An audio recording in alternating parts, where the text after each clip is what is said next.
things that are better to not to say in TV. But in any case, it's the first moment when you crash normally.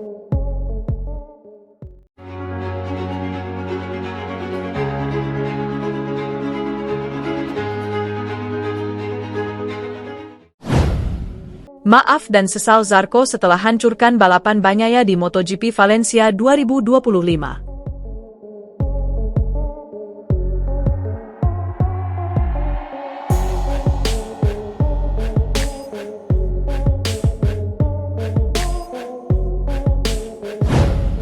Pembalap LCR Honda, Johann Zarco, menjelaskan penyebab dia membuat Francesco Bagnaia kecelakaan dan gagal finish pada balapan seri terakhir MotoGP Valencia 2025. Salah satu kecelakaan yang tersaji pada awal balapan MotoGP Valencia 2025 adalah insiden yang melibatkan Johann Zarco dan Francesco Bagnaia. Kesialan lain menimpa Bagnaia saat balapan baru juga dimulai di sirkuit Ricardo Tormo, Valencia, Spanyol, Minggu, 16 November 2025, kemarin. Juara dunia 3 kali itu tersenggol Zarco yang hendak melakukan manuver salipan dari sisi dalam tikungan 4. Zarco hampir kehilangan kendali motor sehingga mendesak Bagnaia keluar lintasan dan berakhir jatuh di permukaan gravel. Bagnaia harus mengakhiri balapannya lebih cepat di akhir musim 2025 yang sudah sangat pahit bagi dia. Sementara Zarco, rider asal Prancis tersebut langsung diganjar hukuman dengan penalti putaran panjang oleh steward. Setelah balapan, Zarco menjelaskan apa yang sebenarnya terjadi sebelum insiden itu sampai terjadi. Dia benar-benar sangat merasa bersalah kepada Bagnaia. Motornya jadi tidak stabil setelah tikungan 3, dan itu jelas terlihat bodoh. Kasihan Pecco, sapaan Bagnaia. Papar Zarco dikutip Bola Sport dari Speedweek.com. Zarco sebenarnya hendak menyalip Fabio Quartararo, Monster Energy Yamaha, yang dia duga sedang mengalami masalah dengan motornya. Saya ingin menyalip Fabio secepat mungkin agar tidak kehilangan waktu, jelas pemenang balapan GP Prancis itu. Namun, setelah mengeksekusi manuver kepada rekan kompatriotnya itu, Zarco justru kewalahan saat masuk ke tikungan 4. Zarco tidak punya banyak waktu untuk mengalihkan setang motor di area pada rombongan.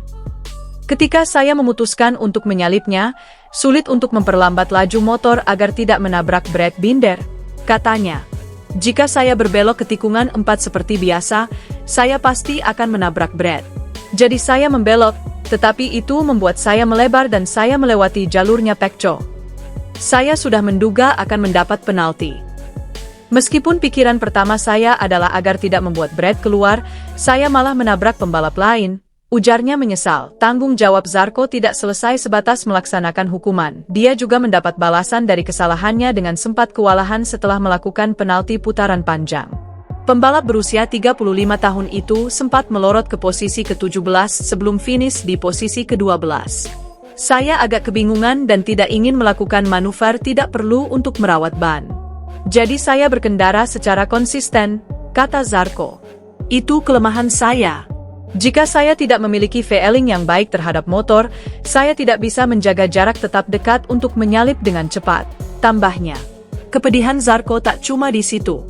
Secara keseluruhan dia juga mengalami hasil menurun di paruh kedua musim ini setelah sempat nangkring di peringkat kelima klasemen. Awal musimnya sangat impresif dengan jadi satu-satunya pembalap yang konsisten bersaing di depan hingga meraih kemenangan dan podium. Saya kecewa kehilangan begitu banyak poin pada paruh musim kedua. Saya biasanya pembalap yang konsisten, dan tahun ini tidak. Saya sering mengalami kecelakaan. Saya tidak ingin melepaskannya. Itu pelajaran yang bagus. Setelah kemenangan dan podium, saya sudah menduga segalanya akan lebih sulit, tetapi tidak menyangka kalau sampai sesulit ini, tambahnya.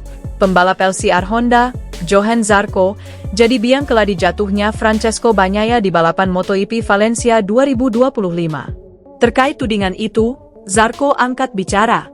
Zarco mengakui dirinya salah membuat Bagnaia terjatuh di sirkuit Ricardo Tormo, Minggu 16 November 2025. Dia pun menyampaikan permintaan maaf secara terbuka usai manuvernya berujung fatal bagi sang juara dunia 2x1. Bagnaia gagal finish. Musim 2025 memang tidak berjalan mulus bagi Bagnaia. Tanpa waktu untuk membangun ritme balapan, Pecco, sapaan akrab Francesco Bagnaia, justru harus mengakhiri lomba lebih cepat setelah terseret ke gravel tak lama setelah balapan dimulai. Insiden itu terjadi memasuki tikungan 4 pada lap pertama. Zarco datang dari sisi kanan dan melakukan manuver agresif untuk menyodok ke dalam, namun sentuhannya mengenai motor Bagnaia sehingga pebalap Ducati itu kehilangan keseimbangan dan terjatuh. Menurut laporan crash, dorongan Zarco untuk menyalip muncul setelah ia melihat Fabio Quartararo, Yamaha Monster Energy, tampak kesulitan mengontrol motor. Dugaan bahwa rivalnya mengalami kendala teknis membuat Zarco memilih mengambil keputusan cepat. Sayangnya, manuver itu justru berakhir menyenggol Bagnaia. 2. Minta maaf. Zarco menjelaskan, kondisi lintasan dan situasi pembalap di depannya membuatnya harus mengambil risiko. Dia mengaku tidak ingin terjebak terlalu lama di belakang Quartararo karena akan membuatnya kehilangan banyak posisi. Namun, situasi semakin rumit ketika di depan jalurnya terdapat Brad Binder, Red Bull KTM. Zarco mengatakan ia terpaksa mengubah arah pengereman karena takut menabrak pembalap KTM itu, yang membuatnya melebar ke sisi Bagnaia. Benar-benar minta maaf untuk Pecco.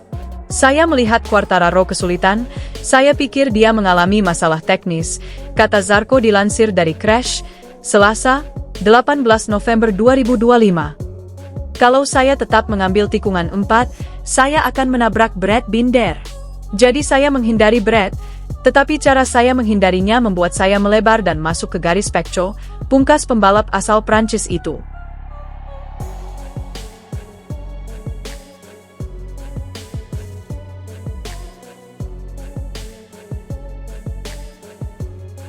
Pembalap LCR Honda, Johann Zarco, menjelaskan penyebab dia membuat Francesco Bagnaia kecelakaan dan gagal finish pada balapan seri terakhir MotoGP Valencia 2025. Salah satu kecelakaan yang tersaji pada awal balapan MotoGP Valencia 2025 adalah insiden yang melibatkan Johann Zarco dan Francesco Bagnaia.